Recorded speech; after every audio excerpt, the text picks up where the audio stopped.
Hello guys, it's me, Edo Kamisama. It is officially Tuesday, July 5th, 9:13 p.m. It's nighttime here, and it's actually been a very good day. The reason why, it's been a very cool day, okay? I'm not sure if I'll be fortunate enough to have more cool days in the future, but right now I'm enjoying it, okay? So, let's get started. Today, I was going to speak with you guys about the Japanese woman and some truths and myths behind that, behind whatever you hear or whatever you see on TV about them. Okay. Now, this is not pertaining to all women. This is not a generalization. This is my opinion from my experiences, from people who I've been around, from people who dated women who are in Japan, from people who have married and who are married, okay? So this is my opinion and view, okay? So I did a little research, and I found out in the Shinto, when there's a Shinto wedding, the superstitious reason behind why the bride wears that white big gown that covers half her head is supposedly to cover her horns, okay? Now, if you dig deep, in fact, you might even see it in popular pop culture, one of the noticeable demons of all is the female demon, which is called a Hanya, okay? They're notably known around Japan, okay, and in some pop culture. If you watch anime, and maybe some martial arts movies that involve karate, okay. So now that you know about that, let's go further, okay. Let's talk about the dating scenario, the dating scene, okay. Now, from my experience, the dating scene is not as direct as it is in the States. You can't just see somebody that's attractive and approach her. In Japan, it has to be orchestrated. It has to be set up, okay, purposely. Such as you go out to a nomiyokai, or nomiyokai, or tabihokai, maybe nomihokai, or nomihodai. Excuse my Japanese, but I'm a little exhausted at the moment. So, one is a drinking party, okay, and the other is an eating party, a buffet, okay. Usually, it's a drinking party, okay, and I'm gonna connect all this stuff so that you guys can kind of see where I'm going with this, okay. So, that's usually how it is traditionally, okay, to get a Japanese girl, okay. So you have Japan, and then you have Tokyo, and in Tokyo is almost what you would consider westernized to a degree. It's a little more open, and the girls are a little more aggressive, okay. But that, what can I say? That doesn't mean that you can't have a good time. I mean, you can have a good time, but it doesn't mean that they are essentially within themselves westernized. In fact, what a lot of guys don't mention, I hear guys say this all the time, even when I was in the States. Guys saying, oh, the girls love the brothers, or the girls love Americans, or they love this, they love that. But what they don't mention, what a lot of people don't mention, are the ugly truths about that support this, that fuel this, okay? Now, number one, usually most of those women that go after foreigners, not all of them, but a lot that intentionally and purposely look for foreigners, are what you call gaijin hunters, okay? These are women that specifically go after you just because you are a foreigner. Not because of you being different or because you have some kind of connection, but because you are a foreigner, okay? So we have, in this country, you have those kinds of women, okay? And they may just sleep with you, use you for a couple of days, or use you as an ornament to show off to their friends, okay? That's an ugly truth, okay? Ugly truth number one. Ugly truth number two. Bad, horrible, horrid, worst, insane attitudes, okay? So this comes from personal experience, and this comes from people whom I've spoken to who are married to women who are Japanese, okay? So, one time when I was dating a girl from Konagawa, I think Yokohama, Konagawa, okay? I was in the States. And I remember she corrected me on my eating of fried rice, fried rice, because what I had did is I had put soy sauce. I had just got the rice, and so instantaneously I put soy sauce on my rice. Okay, that's how I like my rice usually. Well, as she was eating, she stopped, looked at my plate, and told me that if she had cooked the food for me and I had just put soy sauce on it, she would have been so angry. Now, to my shock and to my dismay, I didn't believe her at first. I took it with a grain of salt. I thought it was hilarious. But let's jump a couple of years later, and I'm in Japan now. And I've had time to experience this country and culture and see what's behind the scenes, okay? And I have to say, the littlest thing, the littlest mistake, if you forget something, it is held against you. It is held against you. If you don't buy something, that's held against you. And maybe it's because the Japanese woman is so reserved or so conservative that she keeps her emotions to herself, that when she gets angry, all that stuff balls up and she explodes. But I've experienced this where women who you ask a question or just something simple, and the reaction is just erratic behavior. Now, another thing they don't talk about is the mental health or mental illness. They don't specify any mental illnesses in here. In fact, what's a good one? Bipolar disease, schizophrenia, any of those they don't really speak about. Maybe they know of, but they don't really speak about. And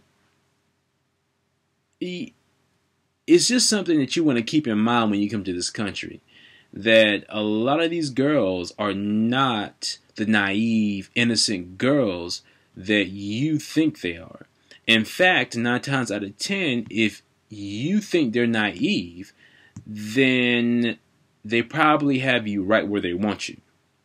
Okay. A prime example. So, yeah, I'll go into this. I'll say it. So this one story I had about a girl was, she and her husband, they were together for a while, and things were going good. Things were going fine. But as soon as they moved back to Japan, things went horribly wrong. She completely changed on him. She wasn't the same. Eventually they broke up, but she was not the same. I mean, she was just a different person. Her attitude changed. She started disliking him more and more. And she really didn't want anything to do with him. Okay. So that's one example. Okay. Now I know that may be a vague example, but let's go into a different story. Just recently, in fact, I think 2 days ago, a woman stabbed her husband, I think, or boyfriend, in the leg. They were having a discussion about breaking up.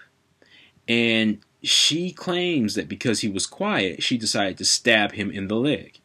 Okay? So you kind of see that where I'm going with this, okay? The media portrays Japanese women as beautiful, wise, studious, smart, educated, and above all, just clean and pure. But that is not the case with every single Japanese woman in Japan.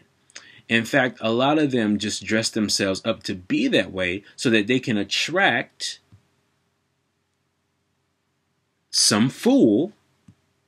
I'll say it, a fool, because I've been one of those fools. A fool to date or to use or to just have. Now, mainly it would retain back to being to using, okay? And that's the main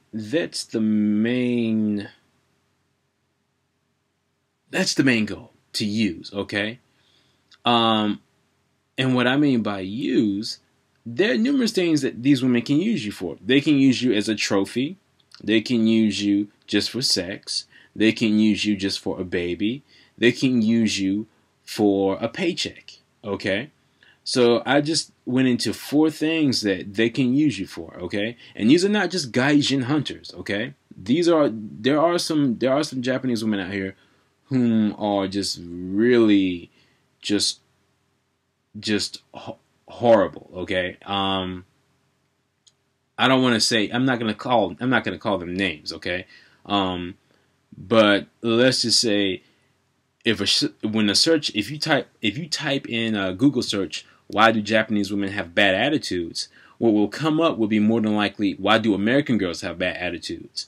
But I think, in my opinion, I think that the men who come, not all men, but the men who date Japanese women see it as kind of funny or hilarious because their attitudes are not as direct as an American woman's attitude would be. Now, I'm not to say that American women have bad super attitudes, but what I mean is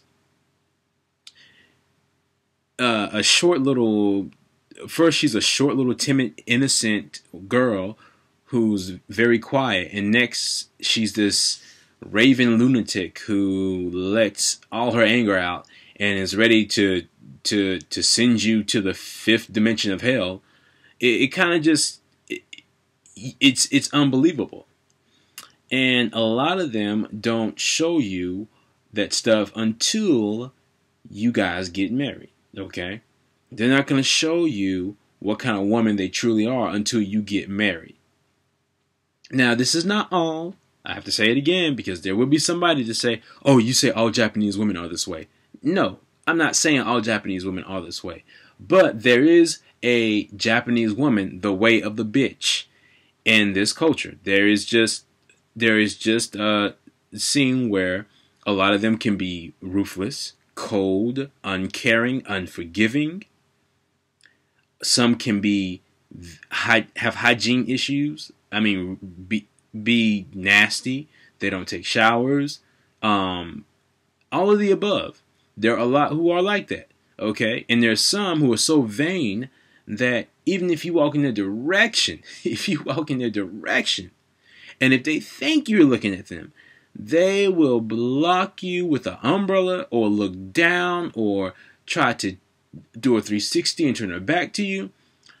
Now, I don't want you guys to think that this is just me being negative, okay? But I feel as though there's not a lot of information on this topic of the bad attitudes that lead to abuse, verbal abuse, and sometimes physical abuse. and the bad attitudes that can cause serious harm to other people. I mean, just recently, was it recently something? It was some kind of statistics that like 40% of international marriages, Japan and foreigners, end in divorce. That's 40%. I mean, yeah, the remaining is okay, but that's 40%. Wow. Okay. But I mean, there's a light at the end of the tunnel. There's always some girls that are kind. I'm not saying that all Japanese women are Hanyas, but now you understand why the Shinto do that ceremony where they put the hat on top of the girl's head to hide her horns. Okay, and even sometimes some women in this country will refer to themselves as Hanya when they get angry or when they get drunk or crazy, because then they don't have a filter to protect their reserved emotions that they hold back, so they let it all out. But just mind you, don't believe everything you see on TV. Okay, the Japanese women some Japanese women can be just downright unbelievably ruthless. Okay, and I think I'm not sure if I mentioned it, but I mentioned the Hanya, I mentioned the Gaijin Hunter, I mentioned the one for baby. Well, I'll tell you a story. I'll tell you another story. Okay, so this one friend of mine, he met a girl, and this girl had continuously started to bother him. I mean, she wouldn't leave him alone. They were at the bar. She would approach him, and it got to the point where he thought, okay, well, I can't speak Japanese, and she can't speak English, so why is she bothering me? But eventually, they went out on a little date. They went on a date. They hooked up. Apparently, he and her did they did the thing a couple of times, and then after that, he thought that he had a girlfriend until the next day or so. She ignored his calls. She ignored his text. And she just stopped talking to him. So then he saw her maybe, I think, 2 or 3 weeks later, and he asked her what had happened. And she claimed that she was sick. But it didn't pan out. A long story short, it didn't pan out, okay? Eventually, we all knew that the girl wanted him for sex, because then that same girl tried to talk to other foreigners for sex as well. Okay, so yeah, there is that you have to worry about. Well, not worry about, but just watch out. Okay, another thing, wear condoms. For men, wear condoms. For women, buy some condoms so that the men can wear them. Okay, because in this country, I mean, getting pregnant is top priority. Okay, that's the most important thing. Is getting pregnant. Okay, having the baby, that is incredibly important. And a lot of girls, once they hit their 30s, if they're desperate, they will do whatever it takes to have a kid. So yeah, keep that in mind.